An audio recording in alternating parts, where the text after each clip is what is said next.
Ustedes deben entender que yo estoy profundamente emocionado. El que me ve a mí en la sala de cirugía pensará que yo soy un comandante o cosas así. No tolero la más mínima transgresión de ninguna naturaleza, porque el paciente es el único privilegiado. Entonces, realmente en mi tarea soy tremendamente exigente, pero me emociono con tremenda facilidad. Algunas veces que me ha tocado recibir algunas cosas en el orden internacional, todo lo que he podido hacer es pararme y decir gracias, porque he llorado como loco. Y estoy muy cerca de que me pase lo mismo. Yo tuve la gran suerte, siempre digo que en mi vida ha habido 5 o 6 suertes.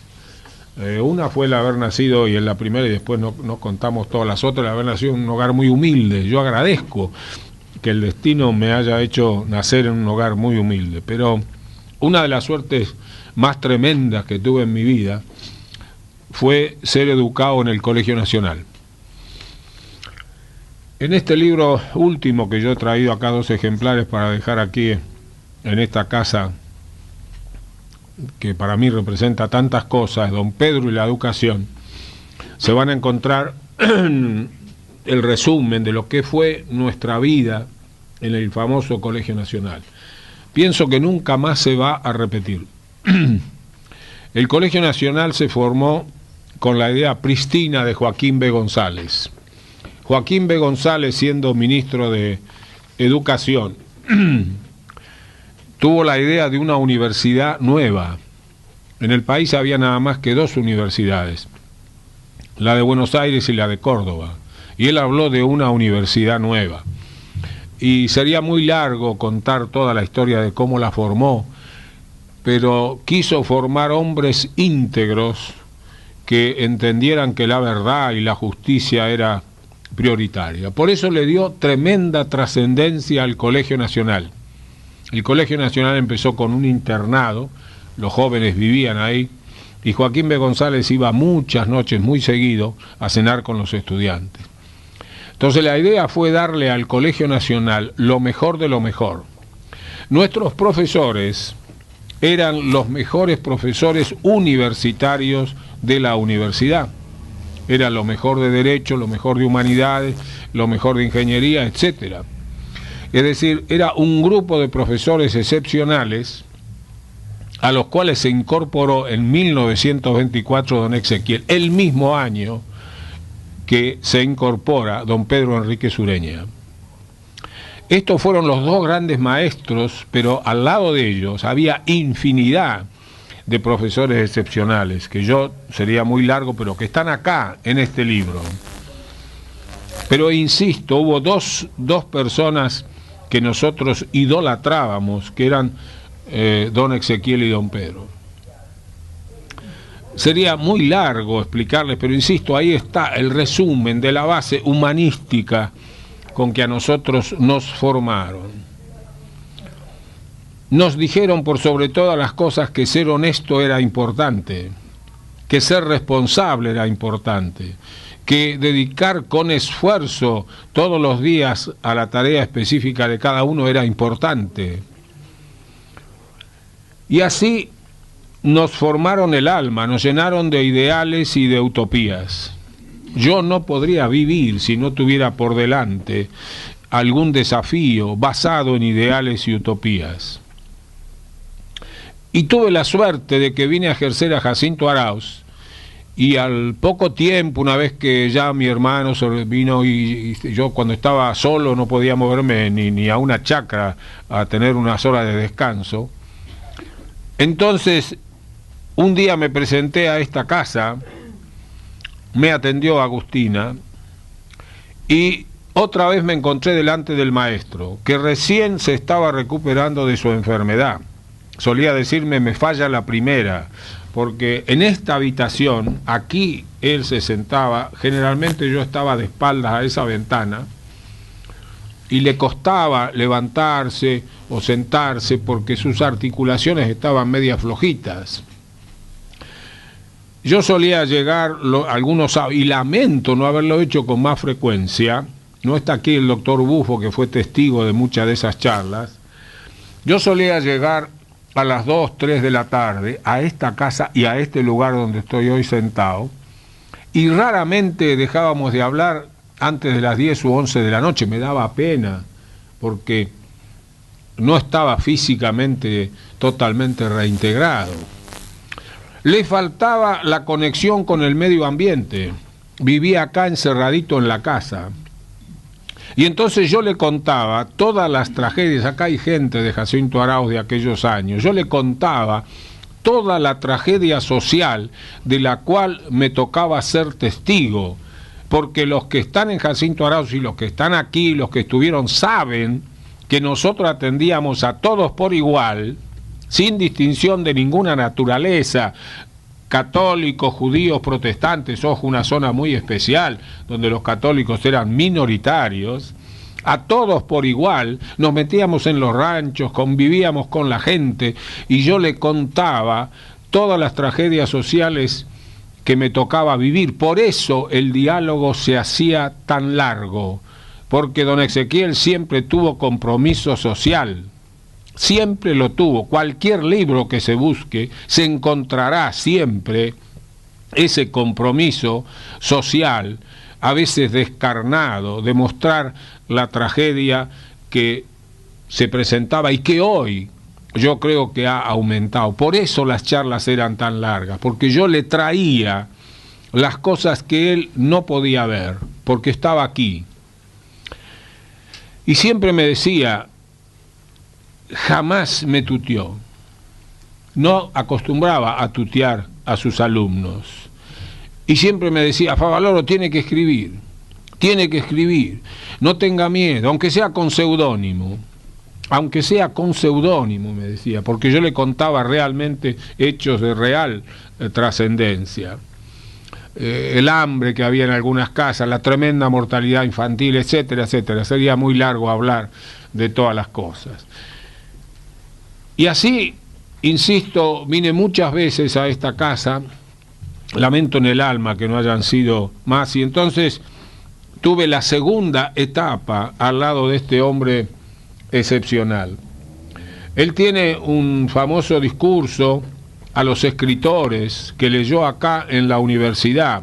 Ese día yo lo llevé en mi auto, no sé qué, que tenía en ese tiempo, y fuimos caminando porque tuvimos que parar el auto como a 1,5 cuadras, 2 cuadras de la universidad, y todavía siento en mi brazo, su brazo, cuando fuimos caminando despacito, porque siempre caminó a pasitos cortos. En el Nacional era igual, caminaba así a pasitos cortos, pero esa vez, insisto, más cortos que nunca, a dar lo que él consideró su testamento a la gente de la cultura. Así que, insisto, yo tuve una suerte excepcional de conocer a don Ezequiel en profundidad y de recibir muchos de los mensajes que él dejó escrito en su libro en forma personal. En el último tiempo, su alma desgarrada hizo que escribiera libros muy combativos. Cuadrante del Pampero y las 40 deberían ser casi de lectura obligatoria. Yo de vez en cuando vuelvo a releerlos y a leerlos. Ahí está, 2 libros que no son los libros magistrales de don Ezequiel. No es Radiografía de la Pampa, no es Muerte y Transfiguración de Sarmiento, no sé, todo lo que ustedes conocen.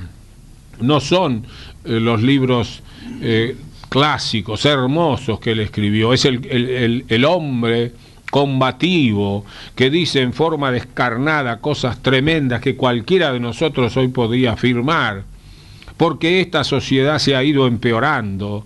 Me toca a mí ser testigo, porque por razones docentes me toca viajar y andar por este mundo enloquecido, de una sociedad que ha perdido todos esos valores que estos grandes maestros, y en particular don Ezequiel, nos metieron en el alma. Es una sociedad hipócrita, materialista, descarnada, que va, yo no hablo de la sociedad de mi país, digo la sociedad del mundo, en este neoliberalismo que no entiendo, porque estoy convencido, no voy a estar acá porque los cambios sociales se hacen lentamente, que vamos a un mundo social, no le pongamos ningún ismo, vamos a un mundo social, guste o nos guste, tenemos que ser participativos, tenemos que entender que el universitario tiene la obligación, por haber llegado a ese nivel, a sentirse comprometido con su tiempo.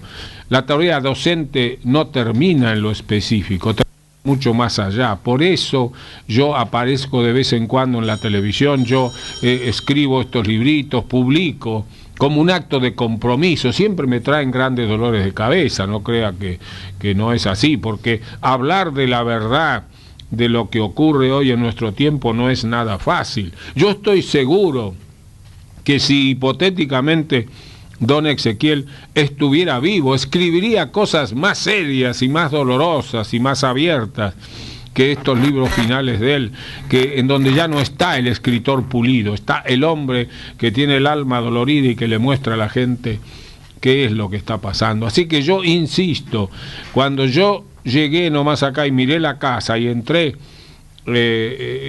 profundamente emocionado, y cuando me leían, quiero una copia de esas cosas que él escribía a su mujer, son de una belleza total, porque, insisto, él tuvo una compañera excepcional que siempre estuvo allí al costado, como uno de los más pajaritos que volaban en esta casa, ayudándolo y reconfortándolo. Hay mensajes de tremendo valor que, insisto, deberían estar hoy presentes, de cosas que él escribió y que deberían estar presentes. Yo había traído para leerles la carta que él escribió, pero ahí está, así encontrar, que él escribió a los alumnos cuando él renunció en el año 45 a seguir siendo profesor del Colegio Nacional. Nunca llegó a profesor universitario porque no tenía títulos. Lo mismo le pasó a don Pedro, que jamás llegó a titular por ser extranjero, cuando era más argentino que muchos argentinos por tantos años de radicación. Pero entonces renunció frente al autoritarismo de aquella época, cuando allí se habló de la guerra, fenómeno social inevitable, renunció y dijo cosas tremendas. En esa carta, que yo la incluí en ese libro, en su totalidad, está el tipo de enseñanza que nosotros recibíamos. Era una enseñanza abierta, donde se discutía, donde no había la gran diferencia. Hoy se habla del aula taller y de que hay que respetar la mente de los alumnos, que el alumno viene con conocimiento, que no es posible que el profesor sea autoritario. Pero señores, esa era la enseñanza que teníamos en el Colegio Nacional. Esa famosa aula taller que tanto hablan estos educadores de mi tiempo, los jóvenes en especial, y hacen una crítica, etc. Señores, todo eso existió en el Colegio Nacional. No había, aquí dice en la carta, los dos aprendíamos, los dos soñábamos. Él se pone a la altura de los alumnos y era un libre albedrío total, donde discutíamos todos los temas y donde aprendimos a amar a escritores excepcionales. Ustedes verán mañana. Yo voy a hacer un resumen de la conferencia que di recientemente en Israel, hace pocos días, sobre ciencia, educación y desarrollo. Yo termino con una frase de Thoreau. Los alumnos de hoy, ¿qué saben de Thoreau? ¿Qué saben que existió un Walt Whitman? Nosotros lo supimos porque estos profesores, y en especial don Ezequiel, nos hablaban de Thoreau, nos hablaban de Whitman, nos hablaban de Poe, y leíamos y releíamos. Vayan a buscar el programa de literatura de cuarto año del Colegio Nacional, se asombrarán la obligación que teníamos de leer y leer y leer. Por esa formación humanística. Hace unos años, en la universidad, en mi Facultad de Medicina de La Plata, el centro de estudiantes habló y llamó a una reunión y nombró a 3 o 4 oradores para hablar de la formación social del médico. Se suponía que íbamos a estar 2 horas, eran las 11 y pico de la noche, y yo seguía discutiendo con todos esos jóvenes que me hablaban de libertad y de derechos y de pobreza y de cosas, y le dije, ¿ustedes creen que acá nunca se formaron hombres con sentido social? Yo quiero ver qué formación tienen ustedes, porque antes del profesional me interesa la formación del hombre en su esencia. Y entonces dije, voy a tomarles examen. Entonces dije, ¿quién leyó el Martín Fierro? Muchos levantaron la mano. Entonces dije, ¿quién leyó Guillermo Enrique Hudson, o Usón, como le decían los paisanos? ¿Quién leyó? Lo aprendimos con don Ezequiel. Amarlo, por eso, enamorado de la naturaleza, cómo no iba a destacar a Guillermo Enrique Hudson. Y levantaron la mano algunos, yo creo que por vergüenza, serían 15 o 20. Cuando dije, ¿quién leyó el Prometeo encadenado? Hubo un silencio total. Y entonces yo dije, señores, me han estado llenando de libertad y de derechos y de cosas, y no conocen el libro más trascendente de la libertad del hombre, el que le robó el fuego a los dioses. Y les di una clase de lo que era el Prometeo encadenado. ¿Por qué? Porque los griegos eran pasión. Yo digo, pero créanme que es cierto, yo soñaba con haber nacido en el siglo de Pericles. Y sigo soñando, digo, ¿por qué me tocó nacer y vivir en esta época tan desastrosa de la humanidad? Soñaba porque amábamos los griegos, leíamos a locura, se discutía en clase. Yo era el lector de Don Quijote, leíamos 10, 15 minutos de Don Quijote y venía la discusión de lo que leíamos y discutíamos y nos peleábamos, seguíamos en los patios del Colegio Nacional, seguíamos en los lugares abiertos del Colegio Nacional con sus árboles, discutíamos a veces en el bosque con maestros como don Ezequiel, que insisto, nos llenaron el alma de sentimientos nobles que no nos escapamos, no podemos escaparnos, porque nos metieron con fuego las cosas. En un momento tan difícil como el que vive nuestra patria en este momento, como consecuencia de toda la crisis mundial, hay una crisis mundial que no podemos negarla, insisto. Yo hace rato que no visito monumentos, templos, nada. Hace rato que yo no voy a perder tiempo en museos. Si tengo un rato libre, voy a caminar por las calles para entremezclarme con la gente y conocerlo. Entonces, en este momento en que, a mi entender, no se analiza en profundidad lo que nos está pasando y se está en la cosa chica cuando debería estarse en la cosa grande, en Cuadrante del Pampero, él escribió una cosa que creo que hoy tiene la misma trascendencia. Dice, servir a la patria no es solo tomar las armas para la guerra, ni llevarlas al hombro y a la cintura hasta para dormir. Es vivir todos los días con decencia y sencillez.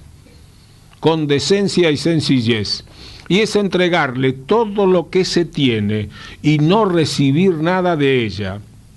Predicar los principios republicanos y democráticos de nuestra organización política, que son los que hacen feliz y provechosa la convivencia humana. Practicar la moral cívica, no matar, no robar y no mentir, vitoreando la patria para robar, matar y mentir. Amarla no solo para morir por ella, sino para vivir en el sacrificio, de hacer de ella el hogar de todos los hombres de buena voluntad que quieran compartir con nosotros nuestras satisfacciones y nuestras fatigas. Es para leerlo varias veces y razonarlo. Cosas como estas hay a montones en don Ezequiel, porque hay una frase de él que a mí siempre me ha servido. Dice, alguna vez le preguntaron por qué escribía y cómo hacía para escribir. Y entonces dice, con la vida, las gentes y la naturaleza cargo mi estilográfica, después escribo. Y a mí me ha pasado siempre lo mismo. He cargado mi vida con esto, con la gente, la naturaleza, los problemas, y después he tratado de hacer todo lo posible para mejorar las cosas, moral y éticamente, dentro y fuera de mi profesión. Por eso, esta visita para mí tiene tanta remembranza y tiene tanta añoranza y tanta emoción, porque estamos hablando de uno de los grandes argentinos, muchos de cuyos libros, insisto, deberían ser libro de discusión y de debate dentro y fuera de los colegios. Yo les agradezco la invitación, no soy yo, no son ustedes los que tienen que estar agradecidos, soy yo, que me han hecho revivir horas imborrables, algunas de las cuales las pasé aquí dentro de esta casa. Muchas gracias.